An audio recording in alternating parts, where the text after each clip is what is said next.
महासंग्राम की अगर बात की जाए तो इस वक्त पूरे देश में जो शोर लोकसभा चुनाव को लेकर सुनाई दे रहा है, उसका अंदाजा इस बात से लगाया जा सकता है कि आज हम रोहतक की धरती पर हैं। रोहतक हरियाणा की राजनीति में एक अहम मुकाम रखता है और इसी रोहतक में इस वक्त हरियाणा की राजनीति को गरमाने वाली एक और खबर चल रही है, और वो है 3 निर्दलीय विधायकों की तरफ से कांग्रेस को और कांग्रेस उम्मीदवार को समर्थन देने की बात। सोमवीर सांगवान, रणधीर गोलन और उनके अलावा और भी एक और निर्दलीय विधायक उनकी तरफ से कोशिश की जा रही है। और इसी रोहतक की धरती पर हम सत्ता के महासंग्राम में रोहतक के मुद्दों पर बात करेंगे। रोहतक की जनता हमारे साथ है और जनता के जनप्रतिनिधि जो जनता से वादे कर कर चुनाव के मैदान में जाते हैं या फिर उनकी पार्टियों के नेता चुनाव के मैदान में जाते हैं और उनके हवाले से वो वादे करते हैं, तो उनसे पूछेंगे कि अब तक कितने वादों को पूरा किया गया है। जिस रोहतक को लेकर पूरे देश में राजनीति गरमाती रही है या कई बार सवाल उठते रहे हैं, वो रोहतक वाकई में बदला है या सिर्फ बातें हुई हैं। खबरें अभी तक की इस खास पेशकश में बहुत बहुत स्वागत है आप सभी का जोरदार तालियों के साथ। रोहतक के सभी लोग और जो भी लोग आसपास हैं, आप हमारे साथ जुड़िए और लगातार हम रोहतक की बात करते रहेंगे। हमारे साथ एक बहुत ही खास पैनल मौजूद है, उनका परिचय आपसे कराता हूँ। कृष्णमूर्ति हुड्डा जी हमारे साथ हैं, बीजेपी से बहुत बहुत स्वागत है। मुझे याद है कि मैंने इसी मैदान में इसी पार्क में पिछली बार प्रोग्राम किया था, तो कृष्णमूर्ति हुड्डा साहब का मैंने परिचय कांग्रेस का कहकर कराया था। बहुत बहुत स्वागत है कृष्णमूर्ति हुड्डा जी, बीजेपी के नेता है कृष्णमूर्ति हुड्डा जी। हमारे साथ जोगिंदर मोर जी हैं, कांग्रेस के नेता, बहुत बहुत स्वागत है मोर साहब आपका। हमारे साथ राजेश सैनी है, जेजेपी के नेता, बहुत बहुत स्वागत है आपका। किसान नेता प्रदीप हुड्डा जी हमारे साथ हैं, बहुत बहुत स्वागत है आपका। कृष्ण कौशिक जी हमारे साथ हैं, नैलो नेता, बहुत बहुत स्वागत है आपका। और मनवीर चिल्लर जी हमारे साथ हैं, आम आदमी पार्टी के नेता, बहुत बहुत स्वागत है आपका। रोहतक के मुद्दों पर बात होगी, रोहतक की आवाम की बात होगी, रोहतक की जनता की बात होगी। कृष्णमूर्ति हुड्डा जी, सबसे पहला सवाल देखिए, मैं आज ही की खबर से शुरू कर देता हूं। अभी रोहतक के अंदर 3 विधायक ये कह रहे हैं कि कांग्रेस का अच्छा वक्त आने वाला, हम कांग्रेस के साथ हैं, और आप कांग्रेस छोड़कर चले गए। क्या वजह रही? रोहतक के काम नहीं हो पाए थे, आपके काम नहीं हो पाए थे, आपको कहीं पर मायूसी लगी थी, या फिर जनता की हमदर्दी को लेकर आपने अपना पार्टी बदल ली और सारी चीजें रही? रोहतक के लिए क्या कुछ हुआ? इस रोहतक का तो बहुत नाम। देखिए, ये कहने की बात है कि रोहतक के लिए बहुत कुछ हुआ। मैं भी रहा हूं 10 साल इनके साथ और मैं जानता हूं कि क्या क्या हुआ है। जिसमें 14 में सत्ता छोड़ी, 65,000 नौकरियां बगैर लगाए छोड़ दी गई। उनमें से 20,000 के तो इंटरव्यू भी हो चुके थे। मैंने हुड्डा साहब को कहा था कि कम से कम ये 65 नहीं लगा रहे, कम से कम 20,000 तो लगा दो। और जिस प्रकार से कांग्रेस में बाप बेटे के अलावा कुछ भी नहीं है, आज हरियाणा कांग्रेस खाली हो चुकी है। और हरियाणा कांग्रेस छोड़ो, पूरे देश की कांग्रेस खाली हो चुकी है। आज हर रोज आप दे लो, दिल्ली के पीसीसी प्रेसिडेंट थे Arvinder Singh Lovely, 14 ex chief minister Congress छोड़ चुके हैं और हजारों लोग, कांग्रेस तो ऑलमोस्ट खाली हो चुकी है। कांग्रेस में कुछ नहीं बचा है। और इसलिए मैं, कोई व्यक्तिगत मेरा वो नहीं था, मेरा यह था कि जिस प्रकार से कांग्रेस चल रही थी, जो सीनियर लोग थे उनकी अनदेखी हो रही थी और आम आदमी की कोई सुनाई नहीं थी। और सबसे बड़ी बात यह है कि इस सरकार ने, भारतीय जनता पार्टी की सरकार ने पर्ची और खर्ची समाप्त कर दी थी। पहले तो पर्ची और खर्ची का बोलबाला था और ये किस प्रकार से लोगों की नौकरियां लगती थी सबको पता है। तो हमने इन चीजों से दुखी होकर कांग्रेस छोड़ी थी और भारतीय जनता पार्टी में जब से आए हैं हम बहुत अच्छा महसूस कर रहे हैं। और भारतीय जनता पार्टी ने इस रोहतक में और पूरे प्रदेश में और पूरे देश में अभूतपूर्व तरक्की कराई है। और नरेंद्र मोदी जी, जिनका ये लक्ष्य है कि वो 400 पार, हम 400 पार करके दिखाएं। एक सवाल इसी पर, 400 पार को लेकर बार बार ये कहा जा रहा है कि 2 चरणों के चुनाव के बाद, और आज तीसरा चरण है, इसके बाद बीजेपी 400 पार का नारा देना भूल गई है, कम कर रही है आवाज, क्योंकि अब सरकार बनाने की कोशिश हो जाए, यही बहुत बड़ी बात। मैं खत्म कहूं, ये हम कह रहे हैं, 400 पार होगी। ये लोग जो ताड़ियां बजा रहे हैं, ये 50 पार नहीं कर पाएंगे। 50 पार अगर कर देंगे तो बहुत बड़ी बात होगी। आज हालत इतनी खराब है कि हरियाणा के अंदर 10 की 10 सीटें साफ हो रही हैं और हरियाणा में 10 के 10 कमल खिलेंगे। और इसके बाद देश के अंदर एक ऐसी सरकार बनेगी जो तीसरी बार इस देश का भला करेगी। मोर किस तरह से इस चीज को समझा जाए? 400 पार का नारा एक तरफ बहुत बड़ी बात है, और कहां यह कहा जा रहा है बीजेपी नेताओं की तरफ से कि कांग्रेस तो 40 के लिए संघर्ष कर रही है। हर 10 सीट पर कमल खिलेगा, उसमें रोहतक की सीट भी है। एक बार फिर से बहुत मुश्किलों में रोहतक की सीट भी आपकी। कुरैशी जी, हम दोनों ही बातों को कर लेते हैं। 400 पार की बात करने वाली Bharatiya Janata party shining India को भूल जाती है। जब अटल बिहारी वाजपेयी के टाइम पे जो नारा दिया था उसका क्या असर हुआ था ये आप देख लीजिए। और 70 पार की बात करने वाली भारतीय जनता पार्टी की कितनी सीटें आई थी, जसपा के साथ उन्होंने सरकार चलानी पड़ी थी। ये जुमलेबाज पार्टी है, ये भारतीय जनता पार्टी झूठी पार्टी है। ये सिर्फ जुमलों की बात करती है, दावों और वादों की बात करती है, खोखली बात करती है। विकास के नाम पर इस प्रदेश को डिरेल करने का काम किया है, बेरोजगारी में नंबर 1 पहुंचाने का काम किया है, अपराध में नंबर 1 पहुंचाने का काम किया है। इस प्रदेश के अंदर विकास कहीं पे, किसान यहाँ पे दुखी है, कर्मचारी यहाँ पे दुखी है, डॉक्टर यहाँ पे दुखी है, हर वर्ग यहाँ से परेशान है। और आप देखिए आज प्रदेश, जब हमने सत्ता को छोड़ा था जिस माननीय भूपेंद्र हुड्डा जी के टाइम पे, उस टाइम इस प्रदेश पर 60,000 करोड़ रुपए का कर्ज था। आज 4 लाख करोड़ रुपए का कर्ज इस भारतीय जनता पार्टी, और कहीं भी आपको विकास जो है दिखाई। 10 सीटें कमल खिलाने की बीजेपी बात करी कि 10 सीटों पर कमल खिलेगा और 11 कमल खिलेंगे। करनाल का उपचुनाव भी है। देखिए इनका तो मैथ भी बहुत कमजोर है, ये 11 की पता नहीं 12 भी बना देंगे। 11 करनाल में उपचुनाव भी है ना, विधानसभा का। नायब सैनी जी वहां से मैदान में उधार से लाए हुए तो प्रत्याशी ही इनके पास। आज आप देखेंगे कि इनके पास तो अपने प्रत्याशी भी नहीं थे, सभी कांग्रेस से गए हुए प्रत्याशी इनके पास है। और किस प्रकार से देखिए भारतीय जनता पार्टी को मध्याह्न में मुख्यमंत्री बदलना पड़ा। चेहरे बदलने से बात नहीं बनती, चेहरे बदलने से बात नहीं बनती। भारतीय जनता पार्टी की विफलता है या एक व्यक्ति की विफलता है, ये भारतीय जनता पार्टी को बताना पड़ेगा। किस तरह से देखते हैं जेजेपी साथ में रही, अब इन्होंने तो तमाम बुराइयां गिना दी कि सारा का सारा कार्यकाल बेकार रहा। शायद आपको लास्ट दूसरा वाला कार्यकाल तो ठीक लगेगा। और जेजेपी इस वक्त कहां खड़ी है? हरियाणा में। कुरैशी जी, मैं तो इतना ही कहना चाहूंगा कि पहली बात तो मैं कांग्रेस वाले भाई मोर साहब इनसे ही सवाल पूछता हूं कि क्या पूरे रोहतक लोकसभा भला करने के लिए सिर्फ भूपेंद्र हुड्डा का ही परिवार है? क्या दीपेंद्र हुड्डा राज्यसभा में मुख्यमंत्री कांग्रेस का, राज्यसभा दीपेंद्र, लोकसभा दीपेंद्र, जबकि राज्यसभा की सीट खराब कर दिया। अरे क्या आपके पास कोई एक भी कैंडिडेट ऐसा नहीं है कि जो आपका लोकसभा का चुनाव जीत जाए? लेकिन जीतेगा ये भी नहीं, जनता जान चुकी है, जीतेगा ये भी नहीं। इस बात को मैं पूरी ताकत से और पूरे जनता बैठी है सबको बताना चाहता हूं। साथ ही साथ अपने बड़े भाई कृष्ण मूर्ति हुड्डा जी से भी पूछना चाहता हूं कि उन्होंने एक बात कही, अरविंद जी ने एक बात कही स्टेज के ऊपर कि 300 करोड़ रुपए खाए गए। 300 करोड़ रुपए खा लिए भाई, किसने खाए किसने नहीं खाए, स्टेज पे ये बात कही गई। लेकिन आज जिनके ऊपर 300 करोड़ का ब्लेम लगाया गया वो 300 करोड़ वाले वोट मांग रहे हैं। मेरे यही नहीं समझ आ रहा कि हो क्या रहा है हरियाणा में। इस हरियाणा का ही रोहतक की जनता अगर समझदार है, दोनों को सोच ले। फिर मेरे छोटे भाई रविंद्र सागवान जो कि ट्रक ड्राइवर का बेटा है, उसके बारे में भी सोच ले। आप ये मान के चलो कि ईमानदारी की जीत हुई तो रविंद्र सागवान की जीत होगी, भ्रष्टाचार, बेईमानी और परिवारवाद की जीत हुई तो कांग्रेस और बीजेपी की जीत होगी। आप बीजेपी के साथ होते तो भी ईमानदार चुनाव की ईमानदारी पर सवाल उठाते थे। बीजेपी के साथ होते जब भी उठाते। क्या था कि अगर ये बात होती, 300 करोड़ की बात थी, हरियाणा के पैसे की बात थी, अगर हरियाणा का पैसा खाया गया तो उसके लिए जननायक जनता पार्टी कहीं भी और किसी भी तरह की आवाज उठा सकती। मैं एक प्रतिक्रिया सबसे ले लेता हूँ। कौशिक जी, मैं किसानों की बात पर आऊंगा बहुत विस्तार से। इन्हें लोग कहां पर है अभी? कुरुक्षेत्र पर पूरा ध्यान है या फिर बाकी सीटों पर भी कुछ है ध्यान? और क्या मुद्दे हैं रोहतक के लिए, या सिर्फ वो चुनाव में भूमिका निभा दी कि भाई यह समर्थन आपका तो प्रत्याशी है आपका यहाँ पर? कुरैशी जी, ये दौर है, गठबंधन का दौर है। इंडियन नेशनल लोकदल के लोकप्रिय नेता भाई अभय सिंह चौटाला कुरुक्षेत्र से भारी विजय के साथ संसद का दरवाजा खटखटाएंगे। और उसके अलावा हिसार में भी सुनैना चौटाला भारी मतों से जीतेगी। सिरसा में भी हमारा कैंडिडेट जीत के करीब है। तो आप ये मान के चलिए, मैं बड़ी बात तो नहीं करूंगा, लेकिन इंडियन नेशनल लोकदल 10 सीटों पर 7 तो हम खुद लड़ रहे हैं, 3 गठबंधन के हमारे प्रत्याशी हैं। यहाँ कुछ लोग ये कह रहे हैं कि यहाँ पर आपको कैंडिडेट नहीं मिला, इसलिए अब गठबंधन का सहारा ले लिया जाए। कुरैशी जी, यहाँ से 18 उम्मीदवारों ने, 18 कैंडिडेट्स ने एप्लीकेशन दी थी।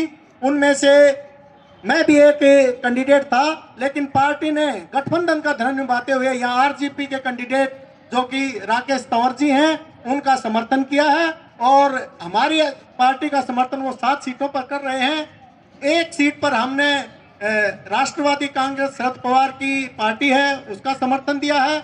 और दूसरी सीट पर भी हमारा आरजेपी का कैंडिडेट है भिवानी से। हम 10 सीटों पर बहुत करीबी चुनाव में हैं और हम ये मान कर चल रहे हैं कम से कम 4 सीटें इंडियन नेशनल लोकदल लोकसभा में जीतेगा। ये अच्छी बात है, उम्मीद करनी चाहिए, बहुत अच्छे की। और आप क्या कहेंगे चिल्लर जी, गठबंधन का धर्म निभा पा रहे हैं या फिर कांटे निकालने की कोशिश कर रहे हैं इधर से उधर की? देखिए, गठबंधन का धर्म बिल्कुल निभाया जा रहा है। आप जितनी भी सभाएं देखेंगे कुरुक्षेत्र में, कांग्रेस के सारे सीनियर लीडर्स हमारे सुशील गुप्ता जी के कार्यक्रमों में वहां गए हैं और आम आदमी पार्टी के सभी नेता सभी कार्यक्रमों में यहाँ पहुंच रहे हैं। बहादुरगढ़ में दीपेंद्र हुड्डा जी के कार्यक्रमों में सभी पहुंच रहे हैं। अभी भाई साहब ने एक बात कही कि अभय चौटाला जी संसद का दरवाजा खटखटा रहे हैं, तो मैं बता रहा हूँ वो खटखटाते ही रह जाएंगे, जनता खोलेगी नहीं उनका दरवाजा। वो वहां वोट काटने गए हैं, वोट काटू पार्टी है। अगर नहीं है तो प्रमाण है राज्यसभा में किसके लिए वोट दी थी। रही बात जो लोग 400 पार का नारा देते थे, नारा 400 पार का, और उनका कैंडिडेट उधार का, 10 में से 6 कैंडिडेट उधार के हैं इनके, और ये बात करते हैं देश के सरकार बनाने की। इसके बाद इन्होंने कहा पर्ची खर्ची की सरकार। सबने पर्ची खर्ची की सरकार को छोड़ो, इनकी अटैची तो सरेआम पकड़ी गई थी, तब कहां गए थे। और बेरोजगारी में, और इस देश में हरियाणा सबसे ज्यादा असुरक्षित राज्य है।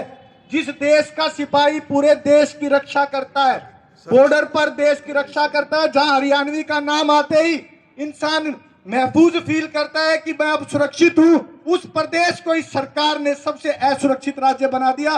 नागरिक सुरक्षा सूचकांक में हरियाणा का सबसे खराब प्रदर्शन है। ये बीजेपी सरकार की देन है। और रही बेरोजगारी की बात, अग्निवीर की बात, इनका प्रधानमंत्री 74 साल का, इनका रक्षा मंत्री 72 साल का, और ये 21 साल 22 साल में जवान को रिटायर कर दे, वो कब रिटायरमेंट लेंगे। दोबारा से 10 सेकंड। हरियाणा में 2,07,000 पद खाली है। स्कूलों में 70,000 टीचरों के पद खाली है। आप कह रहे हैं रोजगार दिया, अरे बेरोजगारी में नंबर 1 है हरियाणा।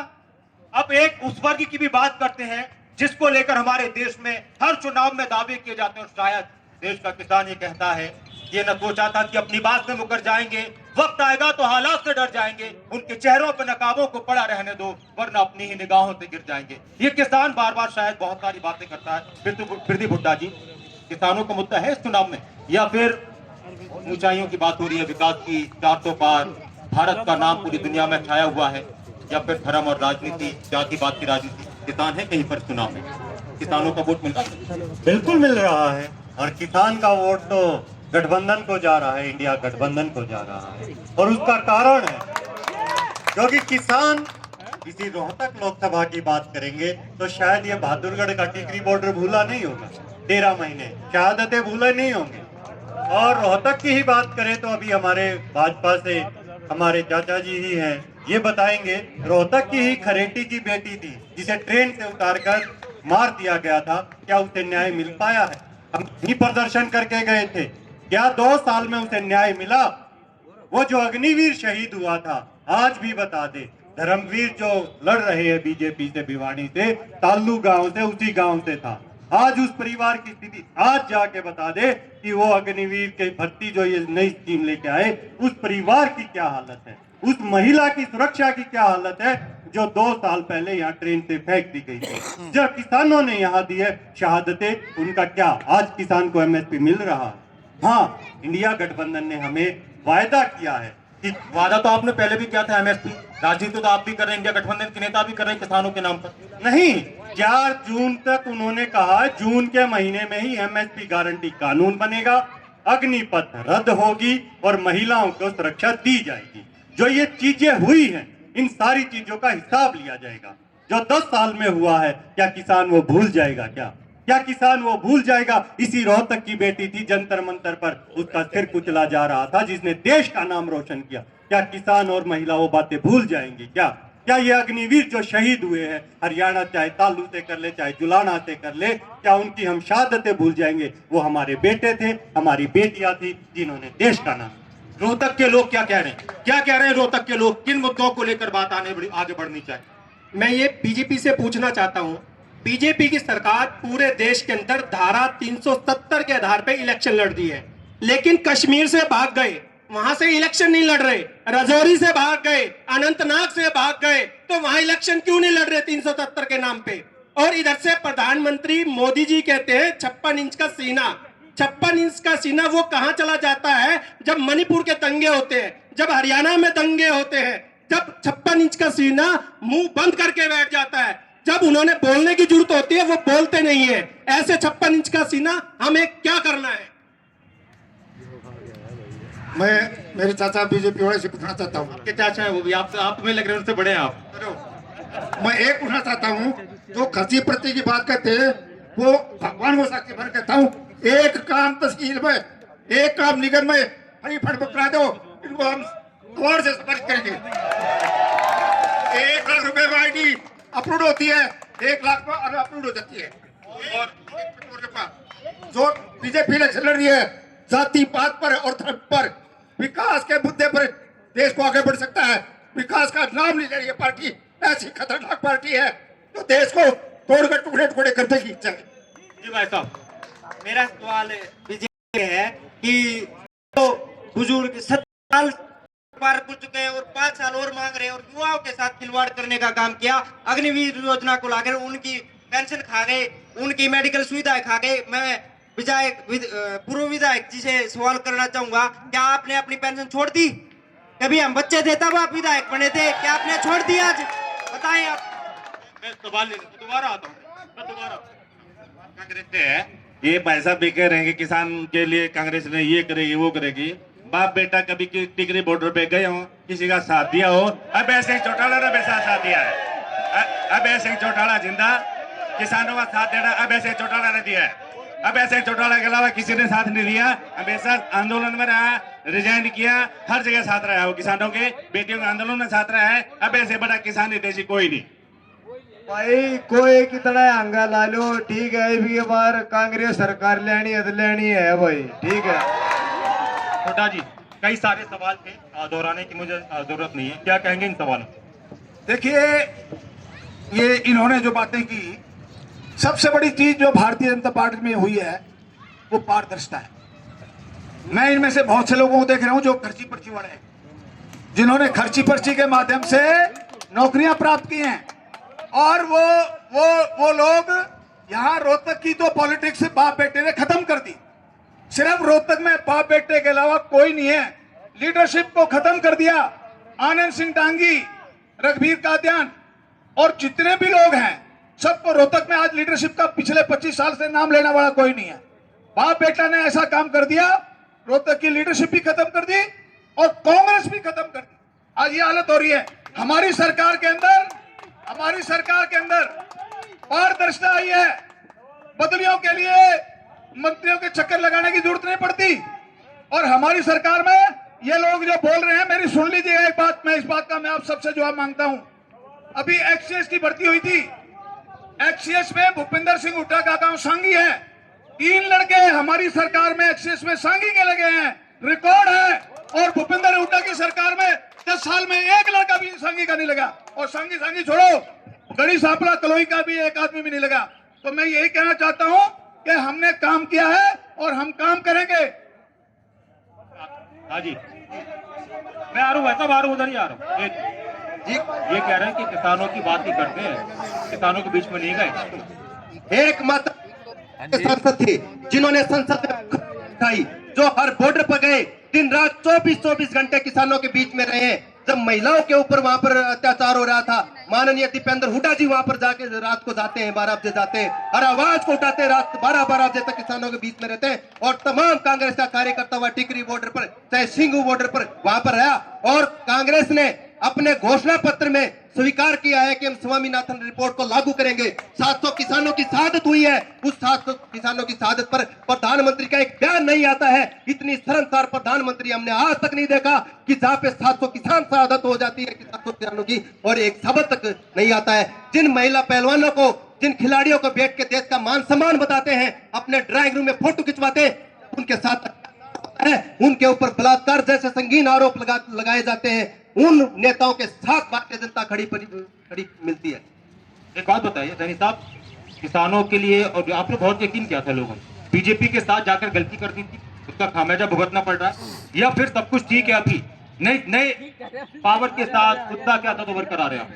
कुरैशी जी, ऐसा है कि जब घोड़ा तेज भागता है तो उसको लगाम की जरूरत पड़ती है, और जनता ने, जननायक जनता पार्टी ने घोड़े को लगाम के रूप में दिया था। बीजेपी पे लगाम लगाई आपने, बीजेपी पे लगाम लगाई, किसानों का बुरा नहीं होने दिया, प्रयास किए पूरे के पूरे। और ये मान के चलो, अब समय देखना, अब आने वाले कुछ ही महीनों में देखना कि किसानों को अब कितने दुखी हो रहे हैं। जब से दुष्यंत चौटाला जी गए हैं, किसान मंडियों में बैठा हुआ दुष्यंत चौटाला जी जब थे, जब हर रोज लोगों की पैसे ही मिलते थे, अनाज डालते थे, लाइन नहीं लगानी पड़ती थी। लेकिन अब वो समय आ गया कि किसानों को आप ये देखना, ये पता चल जाएगा लोगों को। सही बात है। आप बताइए, सारी जनता बैठी है, वो शहीद हुए थे तब किसकी सरकार थी?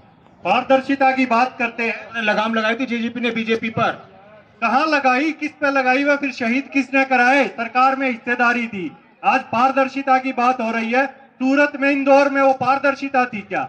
खुलेआम सबसे पूछता हूँ, इस देश की करेंसी भारतीय रिजर्व बैंक नोट छापता है, टोल पे 100 रुपए लगते हैं, वर्चुअल करेंसी से नकद देने होते हैं, डबल देते हैं, वो बाकी का कहा जाता है? बताओ, कोई भी बताओ, सरकार को जाता है या टोल कंपनी को जाता है? वो पैसा जाता कहाँ है? आपने इस देश की करेंसी आधी कर दी, जिसकी रिजर्व बैंक गारंटी देता है।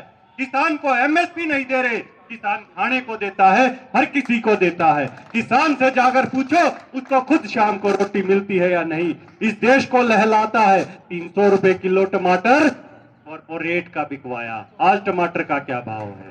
जब गेहूं आता है तो इस देश में गेहूं का एमएसपी नहीं मिलता, और यही गेहूं अभी बता रहा हूं, 2 महीने बाद जब गोदाम में चला जाएगा, इसका भाव बता देना, ये सब भाई बता देंगे। क्या किसान को अपने बच्चे पढ़ाने का हक नहीं है? एक बात मैं आपसे पूछना चाहता हूँ, फिर मैं आप पब्लिक के पास आऊंगा, अपने सम्मानित जो हमारे दर्शक हैं, जो हमारे रोहतक की जनता, उनके पास जाऊंगा। आप बीजेपी को हराना चाहते हैं, इनेलो के नेता? बीजेपी को दोनों को हराना चाहते हैं। ज्यादा बड़ी दुश्मन आप किसको मानते हैं? दोनों दुश्मन, एक साबनाथ है, एक नागनाथ है। तो आपको लगता है कि आपको और मजबूती के साथ किसी के साथ आना चाहिए था, इनेलो को, या फिर आपकी वजह से दोनों पार्टियों को फायदा होने वाला है? क्योंकि ये कहा जा रहा है कि मुकाबला सिर्फ और सिर्फ हरियाणा में इस वक्त कांग्रेस और बीजेपी में, ऐसा ही है क्या? ये नहीं है कुरैशी जी। जब लोकसभा के नतीजे आएंगे, आदरणीय बेसिंग चौटाला जी कम से कम 2.5 लाख वोटों से जीतेंगे, सुनैना चौटाला जी 1.5 लाख से जीतेंगी, और हमारे सिरसा वाले और दूसरे वाल्मीकि समुदाय से हमारे कैंडिडेट हैं अंबाड़ा से, दोनों 1-1 लाख से ज्यादा वोटों से जीतेंगे। 4 कैंडिडेट तो आज हमारे विजय के पास। अब एक बात ये लोग कह रहे हैं कि अगर जीत गए, हालांकि अभय चौटाला ने मना किया था कि ना तो बीजेपी के साथ कभी जाऊंगा ना कांग्रेस के साथ जाऊंगा, लेकिन एक चर्चा लोगों में चलती है कि बीजेपी के साथ आ जाएंगे, हो सकता है। हमारे नेता ने घोषणा कर दी है, अगर अकेले सभी सारे के सारे सांसद बीजेपी के आ जाएं और अकेले अभय चौटाला रह जाएंगे तो भी बीजेपी के साथ नहीं जाएंगे। एक बात बताइए छिला साहब, कि हमारे देश में एक तरफ बात हो रही है विकास की, 2047 तक भारत को विकसित करना है, विकास के मुद्दों पर बहुत सारी बातें की जा रही हैं, फिर ये जाति धर्म राजनीति में क्यों आ जाता है? सारी पार्टियां करने लगती हैं और आप लोग भी उसमें इन्वॉल्व हो जाते हैं, जबकि आप कह रहे थे कि हम तो राजनीति को बदलने के लिए आए। देखिए, मोदी जी जब आए तब उन्होंने कहा था कि विकास होगा, विकास होगा। विकास तो हुआ नहीं, लेकिन पिंकी हुई। इन्होंने पिंक रिवॉल्यूशन दिया, बीफ एक्सपोर्ट में इंडिया को नंबर 1 बनाया, और उन्हीं बीफ एक्सपोर्ट कंपनियों से ये कथित धर्म की पार्टी उनसे चंदा लेती है। रही बात राजनीति को बदलने की, आज देश एक तानाशाही के दौर से गुजर रहा है। उसका जीता जागता उदाहरण है कि चंडीगढ़ में कैसे लोकतंत्र का नंगा नाच नचाया गया, कैसे लोकतंत्र की हत्या हुई, और इतनी बड़ी बड़ी चोरी करने वालों ने कैसे सरेआम कैमरे के सामने वोटों की चोरी की और ये पकड़े गए। और जो इनके मसीह थे, मसीह के ये मसीहा बने हुए थे, और वो कैसे फिर कोर्ट के सामने गिड़गिड़ाया। तो ये बताइए कि वो तानाशाही कहां थी? वो इस तानाशाही को हरियाणा की जनता भरपूर जवाब देगी। इन्होंने कभी किसी की गुलामी स्वीकार नहीं की है। आज एक ये तानाशाह डरा हुआ है, और उस डरे हुए का प्रमाण है कि इस देश का गृह मंत्री 16 नामांकन दबाव से, खरीद फरोख्त से वापस करा देता है। इस तानाशाह का डर है कि इस देश की वित्त मंत्री निर्मला सीतारमण, इस देश की सबसे अमीर पार्टी की वित्त मंत्री, ये कहती है मेरे पास पैसा नहीं है चुनाव लड़ने का। जो वित्त मंत्री अपना चुनाव का प्रबंधन नहीं कर सकती, वो पूरे देश के वित्त का प्रबंधन कैसे करेगी? ये तो ईमानदारी हो सकता है कि ईमानदार हो, उन्होंने पैसा नहीं कमाया हो। इलेक्टोरल बॉन्ड में कहां थी वो ईमानदारी? इलेक्टोरल बॉन्ड की ईमानदारी बताइए, कहां है इलेक्टोरल बॉन्ड? किसानों के मुद्दे पर मैं कहना चाहता हूं, हुड्डा साहब की बात का जवाब चटूनी जी ने भाई अभय सिंह चौटाला का समर्थन किया और सारे किसान नेता हमारे साथ हैं। आपने बातें सुनी, एक तरफ बीजेपी देश की सबसे ईमानदार पार्टी, हालांकि कांग्रेस आम आदमी पार्टी वाले कहते हैं कि हम तो कट्टर ईमानदार हैं, लेकिन बीजेपी कहते हैं कि हम उससे बड़े ईमानदार हैं। अब इलेक्टोरल बॉन्ड को लेकर बार बार सवाल उठता था कि ये एक बहुत बड़ा घोटाला था, इसमें बीजेपी ने बड़े बड़े भ्रष्टाचार किए, उन्होंने कई सारी बातें गिना दी। और दूसरी तरफ ये भी कहा जाता है, बार बार ये सवाल हमें पूछना पड़ता है कि वो ऐसी कौन सी वॉशिंग मशीन है, बार बार विपक्ष के लोग कहते हैं बीजेपी के पास, कि सारे दाग यहाँ पर आकर साफ हो जाते हैं। देखिए, इलेक्टोरल बॉन्ड में तो कांग्रेस ने भी लिए हैं, आपने भी लिए हैं, आपके तो सारे लीडर जेल में आज ये हालत है बाप की। और आपकी पार्टी का तो रिकॉर्ड है, ये चाहे कॉरपोरेशन का हो, चाहे एमएलए का हो, चाहे एमपी का हो, चाहे राज्यसभा का हो, टिकटें बिक रही हैं और ये सारी दुनिया को पता है। अगर इनके सही सब कुछ होता तो इनके चीफ मिनिस्टर जेल में क्यों होते। दूसरा सबसे बड़ी बात, एक और मैं बात कहना चाहता हूं कि मुख्यमंत्री रह चुके जो हरियाणा के भूपेंद्र सिंह हुड्डा, उसके गांव के अंदर किसान का बेटा अपने आप को कहते हैं, उसके गांव के अंदर आज सिंचाई का पानी नहीं है। आज उसके छूट नहीं है, मैं अगर हो तो मैं पॉलिटिक्स से इस्तीफा दे दूंगा। सारी गांव टेल पे लगा दिया सारा। ये लोग जो है ये खर्ची पर्ची वाले हैं, ये इसको तकलीफ हो रही है। ये जो सच्चाई बात मैंने कही है, हकीकत ये है कि मैं एक और बता रहा हूं आपको, 5 बार भूपेंद्र सिंह का परिवार चुनाव हार गया था। 1991 में मैं 6ठी बार मैं लड़ा था और मैं जीता था, और भूपेंद्र सिंह हुड्डा मेरे साथ लोकसभा लड़ा था एक ही पार्टी से। भूपेंद्र सिंह हुड्डा कलोई से हारे थे और मैं जीता था, और मेरे ताऊ ने, चौधरी टेकराम ने, भूपेंद्र सिंह हुड्डा के दादा की जमानत जब्त की हुई 1923 में। आज से 101 साल। अब क्या होगा, अब तो जीत रही है, अब तो कांग्रेस कह रही है कि अब तो हम जीतेंगे। अब मैं चैलेंज करता हूं, मेरा कद बहुत बड़ा है, 50 साल से मैं पॉलिटिक्स में हूं, मुझे पूरे 50 साल हो गए। 1974 में पॉलिटिक्स में आया था, करने की कांग्रेस ने आपके कद की। मैं कदर की बात नहीं करता, मैं तो वर्कर हूं, मैं तो वहां भी वर्क करता था, यहां भी। मैं चैलेंज करता हूं भूपेंद्र सिंह हुड्डा और उसके बेटे को कि वो बताया कि उन्होंने 10 साल क्या काम किए, और मैं बताऊंगा कि मैंने 5 साल क्या काम किया। कुरैशी जी, पानी नहरों से आता है, दादूपुर नलवी नहर का कंपनसेशन वापस देने का काम किसानों को इन्होंने किया, दादूपुर नहर को कैंसिल किया इन्होंने। जो हांसी बुटाना नहर थी उसमें पंचरता नहीं कर पाए। ये बात SYL के ऊपर हमने जो काम किया उस पर इन्होंने क्या किया, नहरों से पानी आता है। और काम की बात करते हैं, अगर दीपेंद्र हुड्डा के काम गिनाने लगे हूं तो Indian institute of management Rohtak, Pandit Bhagat Dayal Sharma विश्वविद्यालय रोहतक, 2 नई रेलवे लाइन रोहतक रेवाड़ी, रोहतक मेमासी, footwear design development institute Rohtak, नए खेल स्टेडियम का निर्माण, state university of virtual art. बहुत काम किया आपने, तो जीतने में इतनी मुश्किल क्यों आ रही है? जीत रहे हैं, मेहनत बहुत करनी पड़ रही है। लोग कह रहे हैं कि बहुत कांटे की टक्कर है रोहतक। किसने कहा है?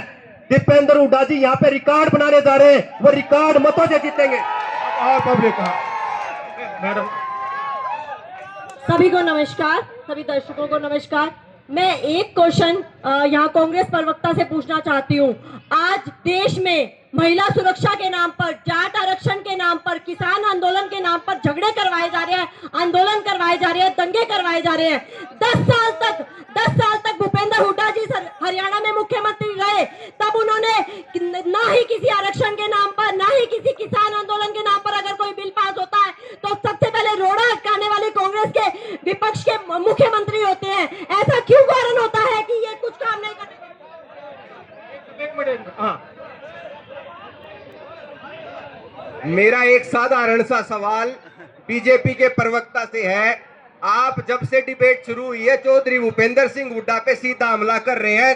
जब चौधरी भूपेंद्र सिंह हुड्डा मुख्यमंत्री थे, जब आप उनकी काख में बैठ कर हेलीकॉप्टर में उड़ा करते, वो इतना एक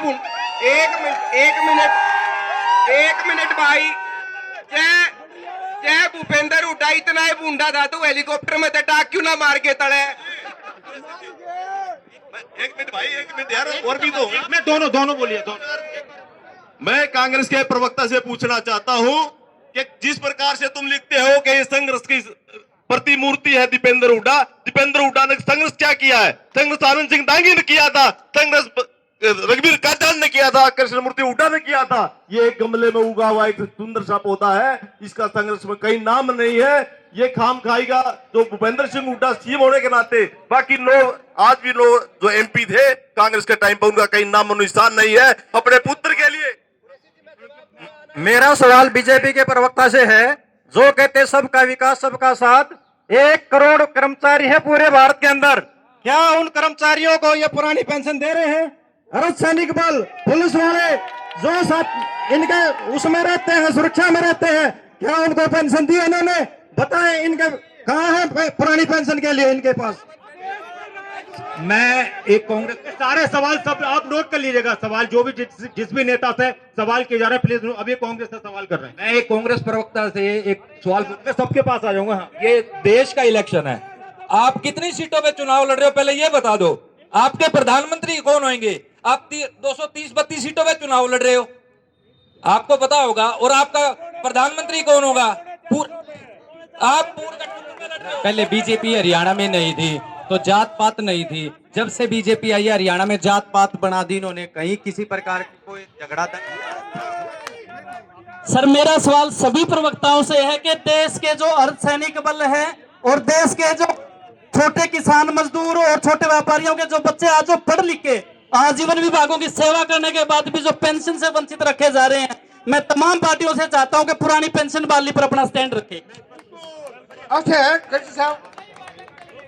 मैंने 2 नौकरी लगवाई है गवर्नमेंट 9 लाख खट्टर के टाइम में, बीजेपी हमारे एमएलए 19 किलो के टाइम के अंदर 2 नौकरी है सरकारी, दोनों लक्ष्य 100% करता हूँ, दावत करता हूँ। बोलो कोई पैसे नहीं दिया, कुछ नहीं हुआ। मैं इनका धन्यवाद करता हूँ बहुत ज्यादा। मैं एक बार फिर आ जाऊंगा सर। हाँ बता सर, भ्रष्टाचार चरम पे है। आप अखबार उठा के देख लो, नरेंद्र मोदी 10 साल के काम पे वोट नहीं मार रहा, जात धर्म पे वोट मांग रहा है। सबसे बड़ी शर्म की बात है, सबसे बड़ी शर्म की बात है ये। अच्छा सर नमस्कार, मेरा नाम संजय लाली, मैं रोहतक से। मेरा प्रश्न बीजेपी वाले भारतीय जनता पार्टी, ये भारतीय जनता पार्टी नहीं भ्रष्टाचारी जोड़ो पार्टी है। अब मैं और बताओ भाई, तुम जल्दी हाथ भाई मोदी ने करे क्या सिगरी दूसरे देश में जा के करे ना, तनु बताओ भाई, कुछ करे हो तो बताओ भाई। मैं पूछता हूँ अब मैं दो सवाल है। एक ओपीएस पर ये सवाल पूछे, इस पे स्टैंड लेना चाह रहे हैं, बहुत सारे मुद्दे। एक बार एक बात आ रही है हुड्डा साहब, ये एक बड़ा सवाल था, लोगों ने पूछा यहाँ पर कि चुनाव विकास के मुद्दे पर विकास के इतने काम किए, देश की तस्वीर बदल दी, तकदीर बदलने जा रही है देश की। चुनाव में धर्म जात पात हिंदू मुसलमान क्यों आ गया दूसरे चरण? ये किसने कहा कि हिंदू मुसलमान आ गया? हमने तो जो काम किया 10 साल उसके ऊपर वोट मांग रहे हैं। हम इनकी तरह नहीं है। एक भाई ने पेंशन की बात की, एक भाई ने पेंशन की, ओपीएस का मुद्दा, पेंशन का तो भूपेंद्र सिंह हुड्डा ने खत्म की थी 2006 में, जब वो चीफ मिनिस्टर थे। भूपेंद्र सिंह हुड्डा पेंशन खत्म करने वाला है, और भूपेंद्र सिंह हुड्डा और उसका बेटा, इन्होंने रोहतक का नाश करके रख दिया। 10 गांव की जमीन एक्वायर की है, 10 गांव की जो जमीन उन्होंने एक्वायर की है, उससे वो 100 गज का प्लॉट नहीं ले सकते। 10 गांव है, मैं गिना सकता हूँ, गड़ीबोर, बोहर, बलियाना, नौनंद, कन्हैली, 10 गांव के किसानों को भूपेंद्र सिंह हुड्डा ने बर्बाद कर दिया है। आज ये हालत है, बेचारे वो सड़कों पे आ गए हैं, कोई पूछने वाला नहीं है। कहाँ है वो किसान के हितैषी? और इनको ये याद करो कि स्वामीनाथन कमीशन की जब रिपोर्ट रद्द कर दी थी कांग्रेस ने, तो कांग्रेस पार्टी ने, मनमोहन सिंह ने भूपेंद्र सिंह हुड्डा को हेड बनाया था। आखिरी सवाल जो ये पूछना चाहते हैं, ओपीएस पर स्टैंड क्या है बीजेपी का इस वक्त? बीजेपी का स्टैंड है कि हमारी पारदर्श, हर चीज में पारदर्श है, ईमानदारी से हम कर रहे हैं, और हमने नौकरियां दी है, नौकरियां बगैर खर्ची बगैर पर्ची के नौकरियां दी है, और कोई आदमी ये नहीं कह सकता हमने काम करा है। मोर साहब क्या कह रहे हैं ओपीएस पर? सिर्फ वादे किए जाएंगे, हिमाचल में दावा किया था, परेशानी आ रही है लागू करने में, लागू तो कर दिए, लागू की है, हमने लागू की है, और हमने हमारे जो इंडिया गठबंधन के दल है उनके घोषणा पत्र में ओपीएस लागू करने की बात कह रखी है। और कोविशील्ड पे घोटाला करने वाली पार्टी हत्याओं के लिए कौन जिम्मेदार होगा? क्या ये हत्याएं नहीं है इनडायरेक्ट रूप से, जो एक वैक्सीन के नाम पे, इलेक्ट्रॉनिक बॉन्ड के नाम से उससे चंदा ले लिया गया और वैक्सीन को सरेआम लगाने के लिए कह दिया गया। आज प्रधानमंत्री ने उस सर्टिफिकेट से अपना फोटो क्यों हटवा लिया? ये देश पूछना चाहता है इतने बड़े उस पे। ओपीएस पर और दूसरे मुद्दों, ओल्ड पेंशन योजना के लिए जननायक जनता पार्टी बिल्कुल तैयार है। और दूसरे मुद्दे, अगर किसानों के असली हितैषी रहे तो दुष्यंत चौटाला जी रहे। जब ट्रैक्टर पर टैक्स लगा, जब ट्रैक्टर पर टोल टैक्स लगा, तो दुष्यंत चौटाला जी ऐसे थे एकमात्र पूरे संसद में कि जो ट्रैक्टर लेके संसद तक गए और संसद में जाके जब अपना परचम लहराया तो इस ट्रैक्टर के ऊपर भी टैक्स खत्म किया दुष्यंत चौटाला। क्या वाकई में देश में धर्म चुनाव पर हावी हो जाता है, जाति पाति हावी हो जाती है, या लोग अब इसके ऊपर उठ चुके हैं? लोग अब इसके ऊपर उठ चुके हैं, लोग समझदार हैं, ये सारे लोग समझ रहे हैं हमें कहाँ जाना है। किसान का नाम लिया जाता है, किसान के नाम पर चौधरी देवीलाल ने संघर्ष किया, लेकिन फायदा किसने उठाया? दुष्यंत चौटाला ने उठाया। किसान के नाम पर संघर्ष किसने करा? चौधरी चरण सिंह ने किया, लेकिन फायदा कौन उठा रहा है? जयंत चौधरी उठा रहा है। किसान संघर्ष कर रहा है, किसान आगे बढ़ रहा है। चौधरी छोटूराम ने कितना संघर्ष किया, आज भी उन्हीं नहरों में उतना ही पानी आ रहा है जितना चौधरी छोटूराम लेके गए थे। अरे पिछले 90 साल में तुमने क्या किया? इन नहरों की कितनी कैपेसिटी बढ़ा दी। अभी बात कर रहे थे किसी गांव की पानी नहीं आता, या कांग्रेस थी 10 साल, इसने कहा बीजेपी ये कह के आई थी हम एमएसपी देंगे, 10 साल में दी क्यों नहीं भाई? इसीलिए लेकर आए थे देंगे, और इसीलिए कांग्रेस ने लेकर आए हैं किसान का हक किसान को चाहिए। कुरैशी जी, ओपीएस का इंडियन नेशनल लोकदल ने हमेशा समर्थन किया है और हम इसके साथ हैं। और एक बात मैं बीजेपी के प्रवक्ता साहब से पूछना चाहता हूं, बिना खर्ची बिना पर्ची की बात करते हैं। 19 घोटाले हुए हैं 10 साल में, 19 घोटाले, एक की भी जांच नहीं हुई, सब ठंडे बस्ते में। यहाँ रोहतक में 350 करोड़ का अमृत घोटाला हुआ, वो कहाँ गई जांच? खुद हमारे सांसद ने अरविंद शर्मा ने यहाँ रोहतक के मंच से आवाज उठाई कि भाई 350 करोड़ रुपए के घोटाला बीजेपी ने किया है, आज तक ठंडे बस्ते में डाल दिया। तो ये बीजेपी नहीं, घोटालों की पार्टी। भ्रष्टाचार की बात आती है तो आपसे कहा जाता है कि आपके तो सारे के सारे नेता जेल के अंदर हैं, आप भ्रष्टाचार के खत्म होने की बात करते हैं। देखिए, ईडी के माध्यम से एक राजनीतिक विद्वेष की राजनीति की जा रही है, और इनकी ईडी सीबीआई एक इन्वेस्टिगेटिंग एजेंसी नहीं है, इनकी इन्विटेशन एजेंसी है। अजीत पवार को इन्विटेशन देते हैं, छगन भुजबल को इन्विटेशन देते हैं, सबको, विश्व शर्मा को इन्विटेशन देते हैं, सबको इनकी पार्टी में आके वॉशिंग मशीन से धुल के सब पाक साफ। और यहाँ पर जो बीजेपी के प्रवक्ता साथी इल्जाम लगा रहे हैं, मैं इनसे पूछना चाहता हूँ, 3 महीने पहले ये भी वॉशिंग मशीन में धुल करके आए हैं यहाँ पर, अब इनका कैसे हृदय परिवर्तन? तो कोई आरोप ऐसा नहीं है उन पर भी आरोप। वो तो अब ये बताए कि उनकी कौन सी नस दबाई है ईडी ने। हुड्डा साहब, आप भी ईडी के भुक्तभोगी हो क्या? जब आरोप कह रहे हैं कोई नस दबा ली। मेरी खुली चैलेंज है इसको कि मेरे ऊपर, मैं 5 साल मिनिस्टर रहा, 4 साल चेयरमैन रहा, एक आरोप भी मेरे पर नहीं है। अगर मेरे पर कोई, अगर मेरा किसी प्रकार का है, या तो मैं राजनीति से इस्तीफा दे दूंगा, नहीं तो ये प्रवक्ता बना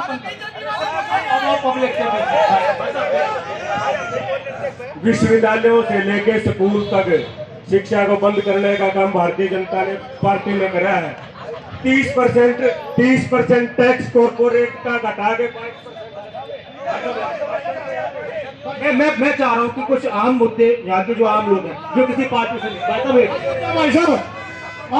एक मिनट, आम मुद्दे हमें कृष्ण मूर्ति से पूछना चाहता हूँ। एक वो जो आपकी दुकान में जो लगा, दुकान जिसको किराए पे दे रखी, आपने उसकी छत गिरने का काम किया था, क्या किया वहाँ पे? रोहतक में पीने का पानी कौन है भाई?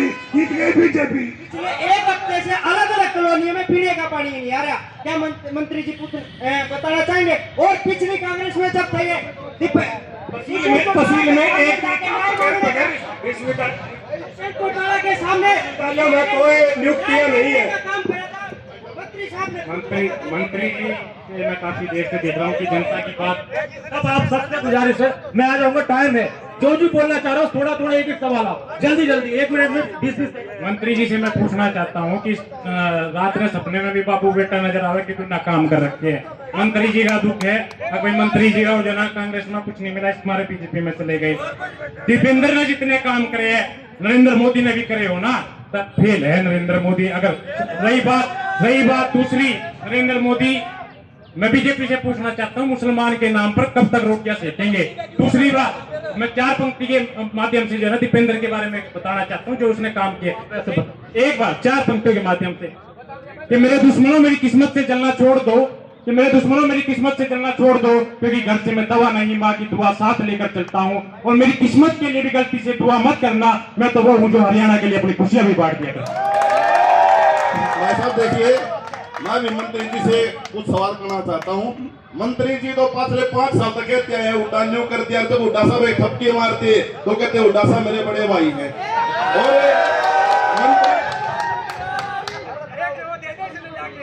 और मैं बीजेपी के प्रताप से पूछता हूँ कि हुड्डा साहब ने ओपीएस मंजूरी की, लेकिन इन्होंने खोली भी नहीं है। बीजेपी सरकार 370 धारा हटा सकती है, तो कांग्रेस द्वारा पेश किया हुआ ओपीएस में क्यों नहीं बदल सकती? और भी हाँ, कौन बोलना चाहता? ये लोग जो हैं अपने शहीदों पे जो वोट मांगते हैं, इनसे ये पूछा जाए कि पुलवामा का जो अटैक हुआ था उसकी इंक्वायरी कहाँ तक पहुंची है? जो देवेंद्र सिंह डीएसपी को इन्होंने तिहाड़ में भेज के उसकी सेवा कर रहे हैं, उसकी इंक्वायरी। एक सवाल मैडम, महिलाओं के लिए क्या हो रहा है देश में? बड़े दावे तो बहुत किए जा रहे हैं, बातों में बहुत बेहतर काम होने वाला। वाकई में महिलाओं के लिए बहुत कुछ हो रहा है। मैं तो ये कहूँगी कि जब स्टार्टअप इंडिया और स्टैंड अप इंडिया की वजह से जो युवाएं अपने स्टार्टअप खोलने शुरू किए, उनकी वजह से 10.5 लाख तो नौकरी ऐसी तो युवाओं ने अपना स्टार्टअप खोल के प्रदान किया। और मैं कहना चाहूँगी कि मुद्रा लोन की वजह से सबसे ज्यादा स्टार्टअप खोलने वाली महिलाएं हैं, तो महिलाओं के लिए बीजेपी पार्टी ने बहुत कुछ किया, तो ये आलम ना लाए। हम जवाब ले लेते हैं। मंत्री जी बताओ, डॉलर 59 से 83 रुपए पहुंच गया, देश की छवि बढ़ी है या घटी है? मैं पूछ लूंगा, आप प्रश्न मत। महिला अभी पहलवान मेरी जो देश की और हरियाणा की बेटियां, श्री नरेंद्र दास मोदी जी देश के प्रधानमंत्री हैं, जो अपने आप को पूरे विश्व में ब्रह्मांड में मानते हुए सबसे ऊंचा हूँ, उन्होंने एक भी सिंगल वर्ड अगर बोला हो तो मैं राजनीति आदि वो मैडम कह रही है कि बहुत कम हुआ, महिला अपने पैरों पर खड़ी हुई है, आपके में कुछ नहीं हुआ, तो ऐसा कंडक्शन।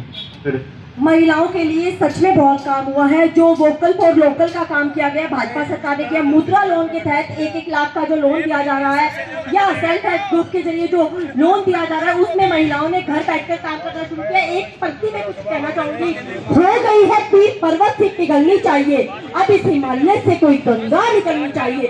सिर्फ हंगामा खड़ा करना भाजपा का उद्देश्य नहीं है, इस कमल के फूल की कोशिश है, इस देश की सूरत बदलनी चाहिए। तो आप भी कुछ कहना है?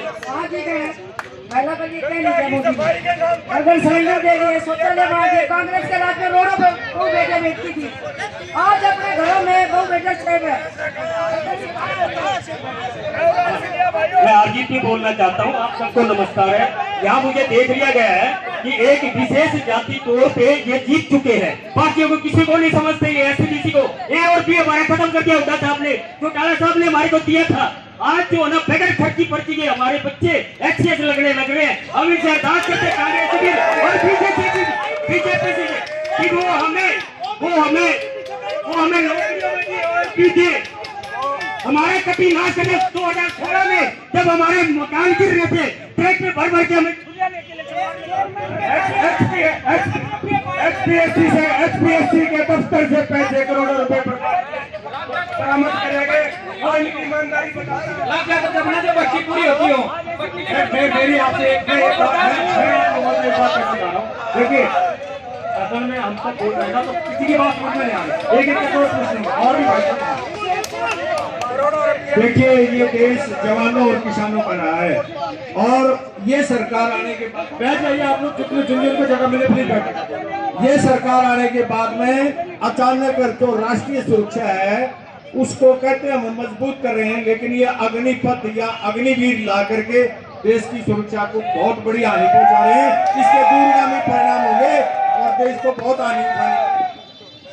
मैं गौशाला खरवाड़ी का प्रधान हूँ, तो इतनी जो रिश्वतखोरी सरकार में है, ना पहले हुई ना हुई, आओ हो यहाँ पे 2-2 लाख रुपये का बदली गए हैं।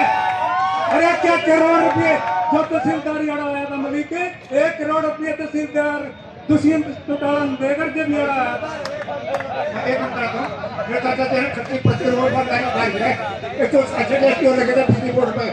जिसमें से 140 बाहर के थे, आउट ऑफ स्टेट के, ये बीजेपी वाले दुआ देंगे, मैं आज से उनका गुलाम हो जाऊंगा। भाई बड़ा केरन है सरकार ने ये कह रही है कि बीजेपी सरकार ने किसानों के लिए ये दिया वो कराया, किसानों के लिए सिर्फ दो काम करे हैं, एक तो खाद का मतलब MRP घटा दिया, वो तो नहीं घटा दिया, एक बढ़ा दिया। जवाब दे देता हूँ, सवाल बहुत सारे आ गए, बहुत सारी बातें हैं। दो बड़े सवाल थे। एक अग्निवीर का सवाल, OPS पर तो बात होगी भाई साहब, अग्निवीर के सवाल पर आपका क्या कहना है?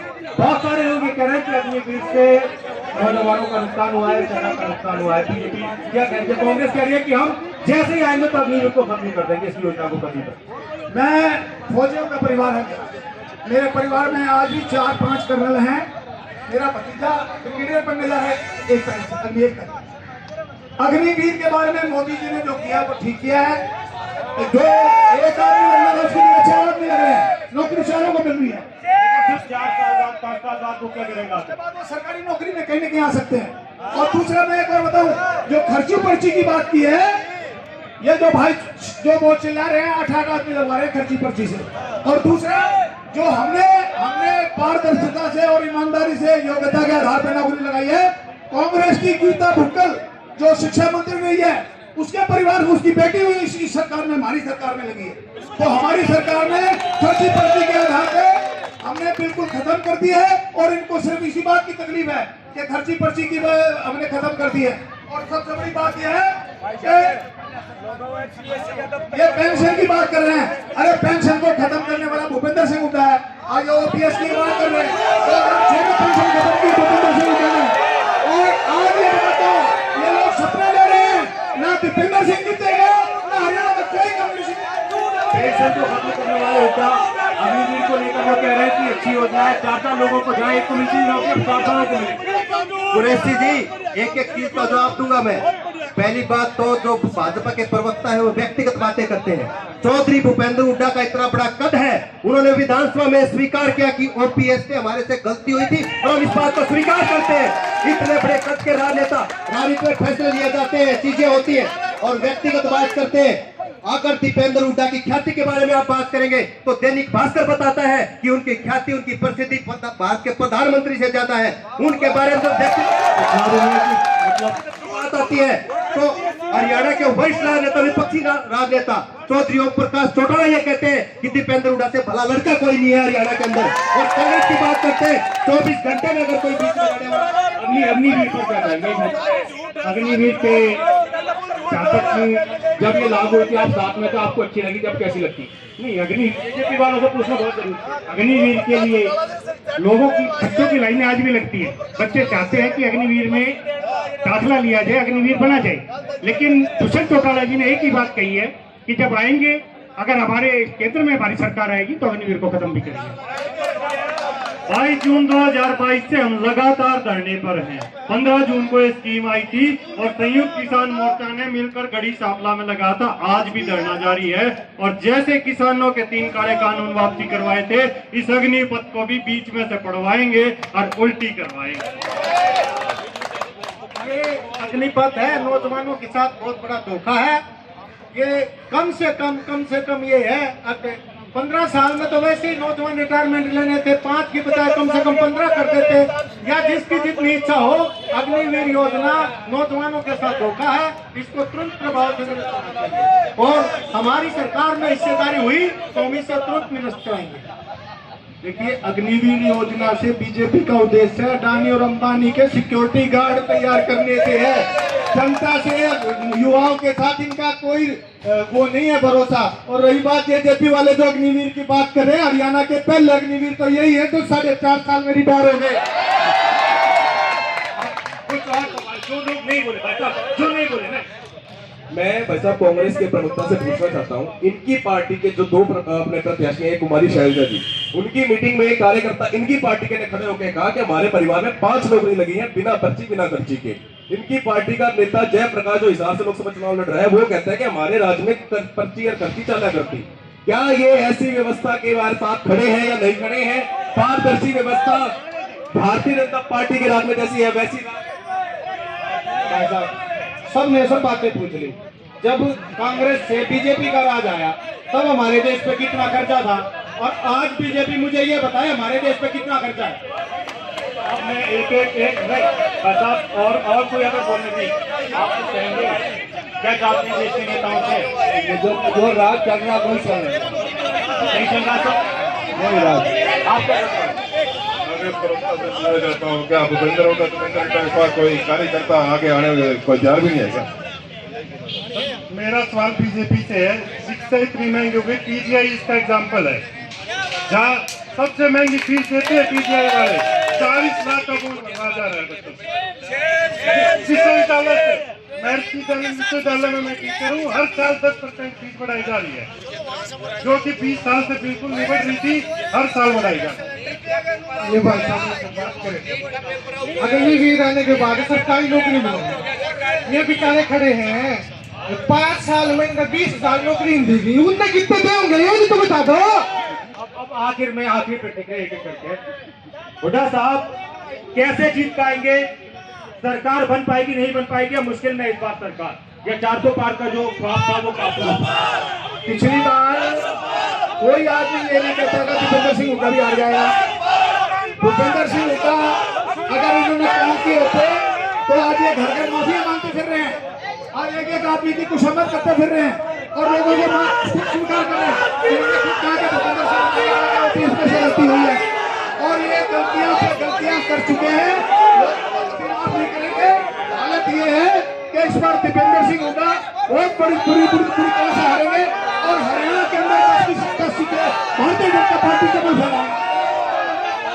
दीपेंद्र हुड्डा की ख्याति बहुत ज्यादा है, उन्होंने इतने काम किए हैं रोहतक लोकसभा में कि उन कामों की मेंटेनेंस भी भारतीय जनता पार्टी नहीं कर पाई है, और पूरे हरियाणा के अंदर जिस प्रकार से बढ़ चुकी है, और आज कांग्रेस और इंडिया गठबंधन के जो है हम 10 की 10 सीटें जो जीतेंगे और चंडीगढ़ की 11 सीट जीतेंगे। किशन चौटाला जी ने महिलाओं को आरक्षण दिया और पंचायत में आज 50% महिलाएं किशन चौटाला जी के कारण है। कितनी इंडस्ट्री आई है, मारुति आई, कितने मजबूत है जेजेपी का यहाँ पर हिसाब किताब हरियाणा में, और आपका कैंडिडेट खड़े हैं हरियाणा में 10 की 10 सीटें जननायक जनता पार्टी जीतेगी। और आप देखना रोहतक में रविंद्र सागवान की एक गरीब का बेटा अपनी सीट निकाल के दिखाएगा। ये आपसे गुंजाइश है इंडिया गठबंधन की सरकार बनाने की, लोकदल इंडिया गठबंधन के साथ है और इस बार कई बार 400 पार का नारा दे रहे हैं, ये 40 पार नहीं कर पाएंगे, ये गारंटी देते हैं बार बार किसान। और किसान ने एक बात कही है, अगर मोदी ने कुछ गलती से सरकार बनानी तो फिर किसान ही मोदी। इंडियन नेशनल लोकदल के नेता चौधरी अभय सिंह चौटाला किसानों के सच्चे हितैषी हैं। वो एकमात्र ऐसे विधायक हैं पूरे हिंदुस्तान में जिन्होंने किसानों के हित में अपने पत्ते। जनता ने तय कर लिया है कि तानाशाही हटाओ, देश बचाओ, लोकतंत्र बचाओ, और जनता जेल का जवाब वोट से देगी इस बार और इंडिया गठबंधन की सरकार बनेगी। दावे बहुत सारे हैं, दावे बहुत सारे। एक प्रतिक्रिया बहुत संक्षेप में हमारे साथ हमारे ब्यूरो रोहतक है देवेंद्र गांधी जी से कही है, क्या कह रही है रोहतक की जनता और क्या मुद्दा है? रोहतक क्या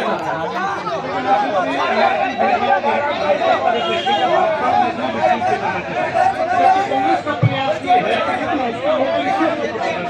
भाजपा में भाग रही है और